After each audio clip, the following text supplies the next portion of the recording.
থেকেই শিক্ষা গ্রহণ করি না কেন, স্কুল কলেজ বিশ্ববিদ্যালয় যেখান থেকে আমরা শিক্ষা গ্রহণ করি, আমাদের প্রত্যেকেরই প্রধান একটি লক্ষ্য বা উদ্দেশ্য হচ্ছে আচরণের পরিবর্তন করা। আমরা যদি এই শিক্ষা গ্রহণ করার পর আমাদের আচরণ ধারার পরিবর্তন না করতে পারি, তাহলে কিন্তু সেটা কিন্তু প্রকৃত শিখন নয়। এরপর দেখো, শিখনের অপর একটি বৈশিষ্ট্য হচ্ছে উদ্দেশ্যমুখী। আমরা এই প্রত্যেকেই যে শিক্ষা গ্রহণটা করছি, প্রত্যেকেরই কিন্তু আমাদের কিছু না কিছু লক্ষ্য বা উদ্দেশ্য রয়েছে। বিএস এডুকেশনের পক্ষ থেকে আজকে আরেকটি নতুন ভিডিওতে সবাইকে স্বাগত জানাই। আজকের ভিডিওতে আলোচনা করা হবে ক্লাস 12-এর এডুকেশনের যে শিখনের বৈশিষ্ট্য রয়েছে, সেই শিখনের বৈশিষ্ট্যগুলি নিয়ে আলোচনা করা হবে। এর আগে আমি একটি তোমাদেরকে অন্য ভিডিওতে শিখনের যে সংজ্ঞা এবং প্রকৃতি সেই সম্পর্কিত একটি ভিডিও আমি বানিয়ে দিয়েছি। তোমরা যদি কেউ না দেখে থাকো, তাহলে নিচে ডেসক্রিপশন বক্সে লিঙ্ক দেওয়া থাকবে, সেখান থেকে দেখে নিতে পারো। তো চলো আজকে শুরু করা যাক শিখনের বৈশিষ্ট্য। তো দেখো, শিখনের যে বৈশিষ্ট্য বা ক্যারেক্টারিস্টিকগুলি রয়েছে, সেগুলি সম্পর্কে আমরা আলোচনা করব। তো দেখো, প্রথমেই আমরা শিখনটা কি সেটি সম্পর্কে জেনে নিই।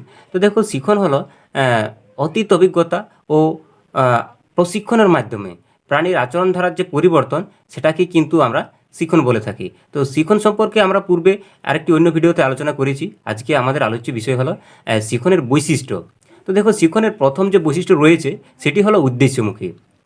আমরা প্রত্যেকেই যে শিক্ষাটা গ্রহণ করে থাকি, বিভিন্ন জায়গা থেকে আমরা প্রত্যেকেই শিক্ষা গ্রহণ করে থাকি। কেউ স্কুল কলেজ বিশ্ববিদ্যালয় যেখান থেকেই আমরা কিন্তু শিক্ষা গ্রহণ করে থাকি না কেন, আমাদের প্রত্যেকেরই কিন্তু নিজস্ব একটি করে উদ্দেশ্য রয়েছে। উদ্দেশ্য ব্যতীত আমরা কিন্তু কেউ শিক্ষা কখনো গ্রহণ করি না। অতএব শিখনের একটি অন্যতম বৈশিষ্ট্য হলো উদ্দেশ্যমুখী। এটি হলো তোমাদের 1 নম্বর শিখনের বৈশিষ্ট্য। এরপরে রয়েছে দেখো 2 নম্বর যে পয়েন্টটি রয়েছে সেটি হলো অভিযোজন। তো দেখো, আমরা এই অভিযোজনের মাধ্যমে আমরা পৃথিবীর যে কোনো জায়গাতে যদি আমরা যাই না কেন, সেখানে গিয়ে আমরা প্রত্যেকে মানিয়ে নিতে পারি। কী জন্য মানিয়ে নিতে পারি? কারণ আমাদের যেহেতু শিখন বা লার্নিং দ্বারা আমরা এই অভিযোজনের যে ব্যাপারটি, সেটি কিন্তু আমরা আয়ত্ত করতে পারি। এরপরে দেখো, চাহিদা নির্ভর প্রক্রিয়া। শিখনের অপর 3 নম্বর যে বৈশিষ্ট্য রয়েছে সেটি হলো চাহিদা নির্ভর প্রক্রিয়া। আমরা প্রত্যেকে যারা শিক্ষা গ্রহণ করি, তাদের প্রত্যেকেরই আলাদা আলাদা চাহিদা থেকে থাকে।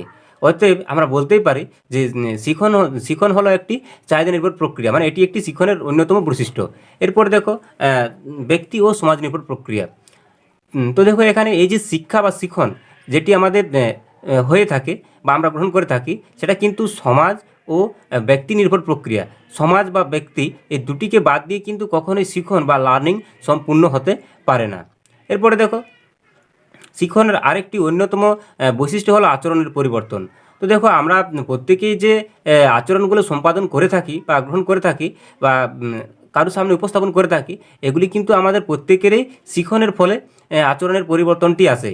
অতএব আমরা যতই শিক্ষা অর্জন করি না কেন, আমরা যদি আচরণটা ঠিকঠাকভাবে আমরা পরিচালনা করতে না পারি, তাহলে কিন্তু সেই শিক্ষা আমাদের শিক্ষা নয় বা শিখন নয়। এরপরে দেখো, স্থায়ী পরিবর্তন। শিখনের ফলে আমাদের যে পরিবর্তনটি আসে, সেটি কিন্তু স্থায়ী প্রকৃতির হয়ে থাকে, অস্থায়ী প্রকৃতির নয়। এরপরে দেখো আছে মানসিক উন্নতি।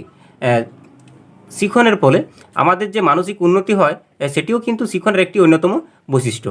এরপরে দেখো, অনুশীলন সাপেক্ষ। শিখনের আরেকটি অন্যতম বৈশিষ্ট্য হলো অনুশীলন সাপেক্ষ।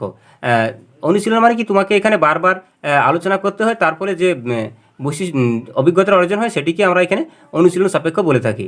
এবারে দেখো আছে সার্বজনীন প্রক্রিয়া। এই যে শিখন বা লার্নিং, এটি কিন্তু সার্বজনীন প্রক্রিয়া। এটি কিন্তু সমস্ত ছোট ছোট প্রাণীর থেকে শুরু করে মানুষের মতো যে বৃহৎ প্রাণী, তাদের মধ্যেও কিন্তু এটি দেখা যায়, যার কারণে আমরা শিখন বা লার্নিংকে সার্বজনীন প্রক্রিয়া বলে থাকি। এরপর দেখো, যে পয়েন্টটি রয়েছে সেটি হলো প্রেষণা নির্ভর প্রক্রিয়া। শিখন কিন্তু প্রেষণা নির্ভর প্রক্রিয়া। এর পরে তোমাদের প্রেষণা সম্পর্কে আলোচনা করা হবে। তো প্রেষণা কি? প্রেষণা হচ্ছে আমাদেরকে যখন কোনো কিছু করতে উদ্বুদ্ধ করে, তখন আমরা কিন্তু তাকে প্রেষণা বলি। তো দেখো, এই কয়েকটা বৈশিষ্ট্য ছাড়াও আরও কিন্তু শিখনের অনেক অনেক অনেক বৈশিষ্ট্য রয়েছে। সেগুলি কিন্তু একটা ভিডিওতে সমস্ত বলা সম্ভব নয়। এরপর আমরা আলোচনা করব শিখন প্রক্রিয়ার স্তর। এই শিখন বা লার্নিংটি কটি প্রক্রিয়ার দ্বারা হয়ে থাকে, সেই সব সম্পর্কে আমরা আজকে আলোচনা করব। তো দেখো, এই শিখনটা সাধারণত 3টি প্রক্রিয়া দ্বারা হয়ে থাকে। সেগুলি কি কি? তো দেখো, প্রথমে যেটি রয়েছে সেটি হলো ধারণা বা সংরক্ষণ। তারপর যেটি রয়েছে পুনরুদ্র এবং প্রত্যাবৃত্তি। তো দেখো, এই যে স্তরটা, এটি কিন্তু বিভিন্ন বইয়ে বিভিন্ন রকম করে দেওয়া আছে।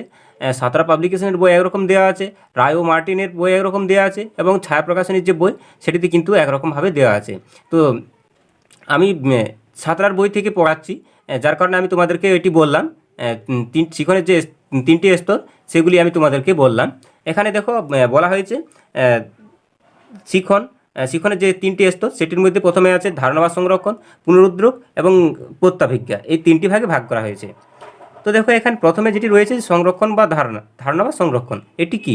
এটি শিখনের প্রথম স্তর। তো দেখো যখন কোনো বস্তু সম্পর্কে আমাদের মনে কোনো প্রশ্ন সঞ্চারিত হয়, তো সেটিকে কিন্তু আমরা প্রথমত ধারণা বা সংরক্ষণ হিসেবে ধরে নিতে পারি। এরপর দেখো দ্বিতীয়ত রয়েছে পুনরুদ্যোগ। পুনরুদ্যোগ মানে কি? পুনরুদ্যোগ মানে হচ্ছে, দেখো পুনরুদ্যোগের ইংরেজি হচ্ছে রিসাইকেল। যখন কোনো ঘটনাকে আমরা পুনরায় মনে করি সেটাকে আমরা কি বলে থাকি? সেটাকে আমরা পুনরুদ্যোগ বা রিসাইকেল বলে থাকি। এই যে পুনরুদ্যোগ, এই পুনরুদ্যোগ শব্দের অর্থ হচ্ছে মনে করা। এরপর দেখো 3 নম্বরের যে শিখন স্তরটি রয়েছে সেটি হলো প্রত্যাভিজ্ঞা, যার অর্থ হচ্ছে চিনে নেওয়া। এরপর এইগুলি সম্পর্কে আমাদের পুরোপুরি ডিটেলসে জেনে নেওয়া যাক। তো দেখো প্রথমে রয়েছে কি? সংরক্ষণ। তো দেখো সংরক্ষণ আসলে কি? সংরক্ষণ বলতে বোঝাচ্ছে যে যখন কোনো ঘটনাকে আমাদের যে মস্তিষ্ক বা মস্তিষ্কের যে স্মৃতি, সেখানে আমরা অনেক দীর্ঘদিন যাবৎ কোনো ঘটনাকে মনে রাখতে পারি, তখন তাকে আমরা কি বলি? তখন তাকে আমরা ধারণা বা সংরক্ষণ বলে থাকি।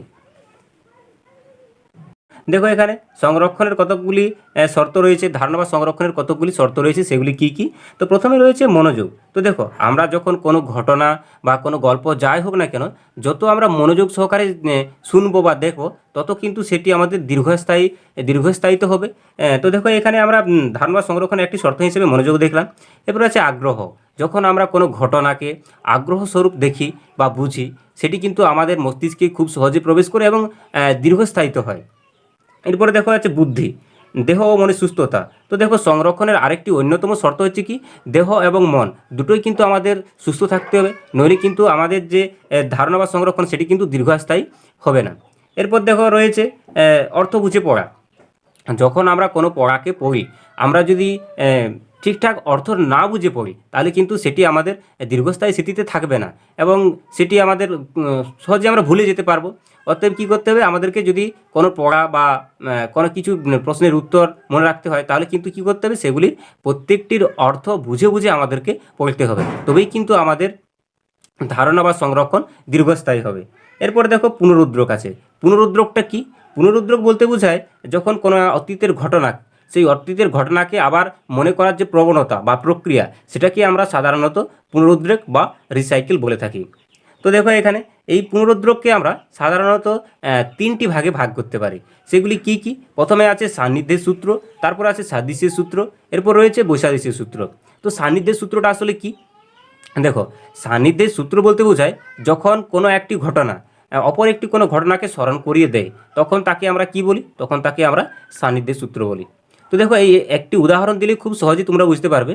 ধরো কোনো একদিন কোনো একজন ছাত্র ক্লাসে ইংরেজি না পড়ার কারণে শিক্ষক মহাশয় তাকে শাস্তি দিয়েছিলেন, এবং পরের দিন সে যখন স্কুলে যাবে, তখন কিন্তু তার একটি ঘটনা মনে পড়বে। কি মনে পড়বে? যে প্রথমে সে ভাববে যে প্রথমে কালকে সে স্কুলে শিক্ষক মহাশয় তাকে শাস্তি দিয়েছিল। কী জন্য দিয়েছিল? তার ইংরেজি পড়া হয়নি। তো দেখো এখানে শাস্তির কথাটা মাথায় এলে শিক্ষার্থীর যে ইংরেজি পড়ার ব্যাপারটা আছে সেটা কিন্তু মাথায় চলে আসছে। তো এই যে ব্যাপারটি, এটি হচ্ছে সান্নিধ্যের সূত্র। যখন কোনো একটি ঘটনা অপর একটি ঘটনাকে মনে করিয়ে দেয়, তখন তাকে আমরা সান্নিধ্যের সূত্র বলতে পারি। এবারে আছে দেখো সাদৃশ্যের সূত্র। সাদৃশ্য মানে কি? সাদৃশ্য মানে হলো মিল। যখন দুটি ঘটনার মধ্যে মিল থাকে, তখন তাকে আমরা কি বলি? তখন তাকে আমরা সাদৃশ্যের সূত্র বলি। উদাহরণ একটা দেখো, তাহলে বুঝতে পারবে।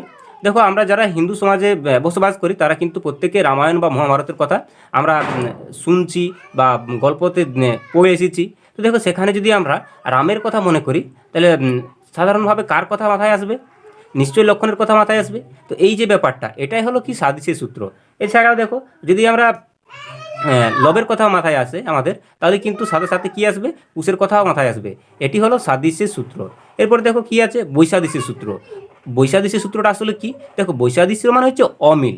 তো দেখো যখন কোনো একটি ঘটনা, সেই ঘটনার মধ্যে কোনো অপর আরেকটি ঘটনার বা ক্যারেক্টারের উপস্থিতি লক্ষ্য করা যায়, তখন তাকে কী বলা হচ্ছে? তাকে বৈসাদৃশ্যের সূত্র বলা হয়। তো দেখো উদাহরণটা দেখো এখানে, তাহলে বুঝতে পারবে। ধরো কোনো একটি অনুষ্ঠানে 3জন মহিলা গায়ক এসেছিলেন এবং একজন পুরুষ গায়ক এসেছিল। তো দেখো এখানে পুরুষ এবং মহিলা প্রত্যেকেই কিন্তু আলাদা আলাদা। তো দেখো সেখানে যদি আমরা মহিলা গায়কের কথা আমাদের আলোচনা হয়, সেক্ষেত্রে কিন্তু পুরুষ গায়কের কথাও আমাদের আলোচিত হবে। তো এই যে ব্যাপারটা, এটাই হলো কিন্তু বৈসাদৃশ্যের সূত্র। তো দেখো তোমরা এখানে দেখলে পুনরুদ্রেককে কয় ভাগে ভাগ করা যায় এবং পুনরুদ্রেক কাকে বলছে সেই সব সম্পর্কে তোমাদেরকে বোঝানো হলো। এরপর দেখো পুনরুদ্রেকের কতকগুলি শর্ত আছে, সেগুলি কি কি? দেখো এখানে আছে পুনরাবৃত্তি। দেখো যখন তুমি কোনো ঘটনাকে বারবার পুনরাবৃত্তি করবে, তত কিন্তু তোমার কি হবে, এই বেশি বেশি করে মনে থাকবে। এরপর দেখো শিক্ষণের যে শেষ স্তরটি রয়েছে সেটি হলো প্রত্যাভিজ্ঞা। তো দেখো এই প্রত্যাভিজ্ঞা শব্দের অর্থ হলো চিনে নেওয়া। তো দেখো যখন আমরা অনেক দিন যাবৎ কোনো একটি ব্যক্তি বা বন্ধুকে অনেক দিন আগে দেখেছিলাম এবং যখন 2 বছর বা 5 বছর পরে আমরা দেখি, তখন কি হয়, আমাদের মনে কিন্তু সরাসরি সেই প্রশ্নটা জাগে যে এটি কিন্তু আমি যাকে 5 বছর আগে দেখেছিলাম, এটি কিন্তু সেই ব্যক্তি বা সেই তার বন্ধুই। এই যে অনেক দিন পর দেখে নেওয়ার যে ব্যাপারটা, সেই ব্যাপারটাকে আমরা প্রত্যাভিজ্ঞা বলে থাকি।